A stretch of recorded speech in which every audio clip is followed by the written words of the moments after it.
السلام عليكم soo dhawaada ramlaynta kitchen waa idin salaam akhwaati meel walba joogtaan waxaa idinka mahad celinaya sida quruxda badan aad mar walba ila socotaan maanta waxaan sameynayaa cabitaan aan ka sameeyay laba shay kaliya biyo ma u isticmaalin sokorna ma isticmaalin sideen u sameeyay ila arka daawasho wacan halkan waxaan ku haystaa alaabtii aan ka sameyn lahaa inta waxa igu jira waa qaro aan soo jarjaray qaraha fresh ka ah waaye waan soo gaday ka bacdina saana u jarjaray dhaxdii aan kala soo baxay waa diyaar intana waxaan ku haystaa waa sanjabiil ginger dangawizi qof walba sida u garanayo magaceeda sanjabiishan waan dhaqay si fiican waan soo fiiqay qoloftii kore waa kana waan ka qaaday ka bacdina saana u jarjartay sidii aad jecesha u jarjaran kartaa laakiin markaa shiidaysid xoogaa way yara adag tahay sanjabiisha saan aad u jarjaratid mashiinka si fiican uu kuugu shiidaya hadeertaana aan ku guro blenderka ama makiinada cabitaanka lagu shiidayo waatana qarahan ku gurayaa akhwaati ha ilmaaminina like dhag ku siiya dhiirigelinaya noo tahay dad nagu cusub tahayna welcome to our family subscribe gambaleelkana furo una sii share garay asxaabta iyo familka sida uga faa'iideystaan qarihii waa kana waan ku gurtay mashiinkii aan ku shiidi lahaa blenderka uu buuxsamay laakiin dhib ma lahan markii la shido mashiinka asaa hoos u degaya qaraha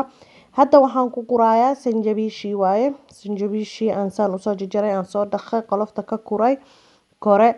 qolofta kore kuleyl zaaid ay leedahay haddaad jeceshahayna waad ku shiidan kartaa qoloftaada diyaar waaye hadeertaan wax walba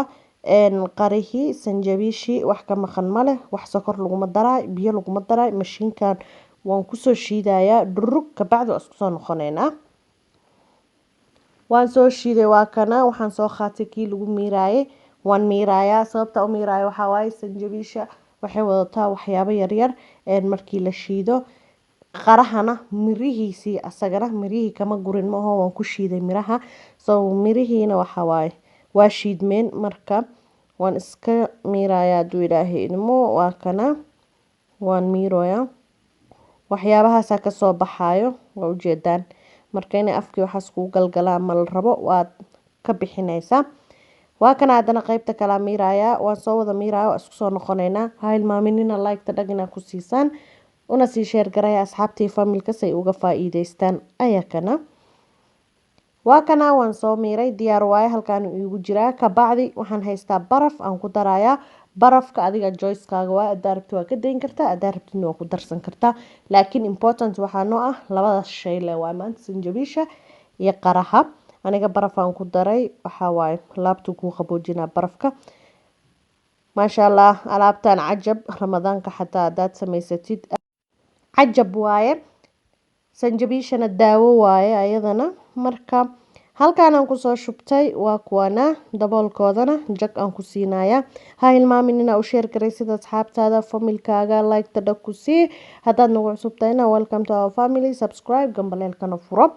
I hope akhwaati inaad ka hesheen sidaan u sameeyay laba shay kaliya ayaan ka sameeyay waxaa kasoo baxay juice aan caadi ahayn oo rasiin ah wax biyo aan kaaga baahnayn sokor aan kaaga baahnayn dhiindhiin waa qaybta dhadhamiskana anaa idin qaabilsan try gray idinkana ramadaanka qadada xataa lunch time-ka wuxuu diiday malahan meel walbuu galayaa daawasho wacan shukran assalaamu calaykum